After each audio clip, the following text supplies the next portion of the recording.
Hi, and I'm Martin Curtis, and this is Change from the Centre. So I could go forever about what my qualifications are, but let's just summarise it as a long time, lifelong political geek and a long time political activist. And Change from the Centre is about the need for the centre ground of British politics to realise that things are pretty broken, and to start recognising that unless the centre ground starts to fix it, we're going to end up with changes implemented by the political extremes, which is the last thing we need. Today, I want to talk about defence, and I want to link defence with infrastructure, and there's a quite clear tie-in between those things. But I want to start, before I do that, by setting defence into a bit of context and about why defence is a priority. And I do believe it absolutely is a priority. It should always be a priority. But I think since the end of the Cold War, we've let things drift and become less of a priority in truth. But this is a speech that was given earlier on this week by the Chief of the Defence Staff. And it's worth stressing that he is not a politician. Chief of the Defence Staff is basically the senior member of the armed forces in this country. So he's the man that runs our armed forces, basically. So this isn't a political speech, although he would have obviously had to run it by a few people to make sure it didn't cross any lines. But this is about the situation that we face now. But Russia's hard power is growing quickly. The Russian armed forces are now more than 1.1 million strong, consuming more than 7% of GDP and around 40% of government spending, which is a sum that has more than doubled over the past decade. While I've argued that Russia's campaign in Ukraine has so far been a strategic failure, with NATO bigger, more united, stronger, and spending increased amounts on rearmament, we should be under no illusions that Russia has a massive, increasingly technically sophisticated, and now highly combat experienced military. It is absolutely clear that Russia's hard power is something to fear. But what about Russia's intent to use it? The war in Ukraine and Russia's track record shows Putin's willingness to target neighboring states, including their children and civilian populations. The Russian leadership has made clear that it wishes to challenge, limit, divide, and ultimately destroy NATO. So that's pretty damning, or pretty clear, isn't it? And if you watch, and I'll put the URL up there so you can, if you watch the wider speech, you'll see there's even more in there that makes it realize that actually we've got to deal with something. And, let's just start with the basics. We're in an argument at the moment about how we get to 3% of GDP being spent on defence. The Conservatives today, probably with some merit, making the point that the government haven't got a plan about how we are going to get to 3%, although there is a really strong argument to say that, the rise of Russia as an authoritarian power and indeed the invasion of Ukraine happened while the Conservatives were in government. So it's quite clear we've got to do something. But there's also a reality, which is what I would call our infrastructure malaise in the UK. So, we are so dreadful at delivering projects. Even a project that runs on time and on budget takes too long from concept to delivery. Far, far too long. And that's a big problem. It's a problem for our economy, and I'll probably come back to this later on, because the longer something is spent being delivered, the further away is the point at which we can start to use whatever that infrastructure is to improve our economy. And with defence, we could go up to 3% of spending on defence tomorrow.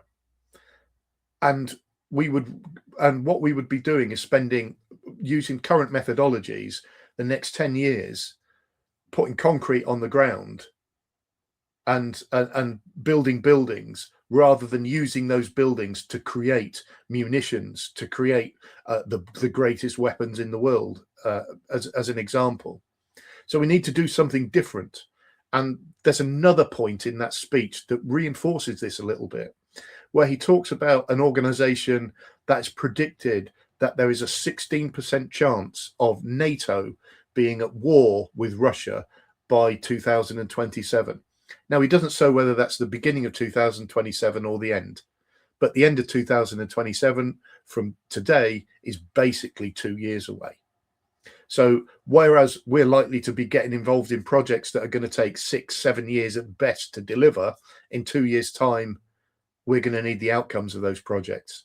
It's a pretty desperate situation. So what I'm suggesting is we start to do something a bit different. And let's start with pulling together the great and the good in a really sharp way, give them a few months to actually come up with a plan to speed up our project delivery plans. So what we do is get members of the House of Lords, members of Westminster, and say some recently retired defence industry experts, and we sit them around a table and say, right, how do we get to a point where we deliver these projects at half the speed, at twice the speed, should I say, of what we're doing at the moment? And I'll give you some examples of what I know. One of them is about public engagement, where it's right that we engage with the public, but it's also right that we don't keep doing it and keep doing it, and that does eat up a lot of time within projects. We need to consult excellently. We need to use the outcomes of that consultation, but we shouldn't have to keep doing it. Russia's an authoritarian regime. If it wants to deliver something and deliver a project, it will deliver it. And what we've got to do is not replicate that, because we don't want to act in an authoritarian way. We've got to make delivery happen within a democratic framework. So what I would say about this board of people is we give them, say, 3 months to come up with a plan that says, here's how we do it. And then we use an existing project to apply that thinking to, an existing defence project. And there are a number I'm sure we could use. The one that's very close to me is a thing called Project Fairfax, which is an excellent piece of political work, in my view, to date. It involves one of the members of Parliament for Cambridgeshire, indeed Member of Parliament for Huntingdonshire, Benabisi Jekti, collaborating with a Labour government and his local council, which is run by a coalition of Liberal Democrats, Labour and Independents. So it's a good bit of joint working, and that's a good place from which to start. And Project Fairfax is about using an old disused RAF airfield as a site for a new defence industrial base. So let's use that. How do we get to a point where we can deliver and start getting boots on the ground, shovels in the ground on this project as quickly as possible? Let's give somebody a few months to come up with a plan and then start to implement it. And while we're doing that, we can learn lessons from it and hone it and improve it, but with keeping democracy at the heart of it, but also keeping pace at the heart of what it needs to do. And once we've started getting it working on defence projects, we can then take that same principle and start applying it across the board on infrastructure projects in the UK. All of us, I'm sure, can look at infrastructure projects that have needed to happen for a long, long time. And as a country, we need to rethink how we finance them and how we deliver them. And the delivery point is so important, because these projects are about our infrastructure and about how we make our economy more productive. And they can only be productive, and I've said this earlier on in this podcast, they can only be productive once they have been delivered. So that's my suggestion, that we use what is becoming an absolute 100% priority for this government, which is to increase defence spending, but also to start to deliver outcomes from a revitalised defence industry in this country. And we use that to create a methodology that we can then transfer across to other infrastructure projects so that we can start becoming a productive country and creating and building a productive economy again.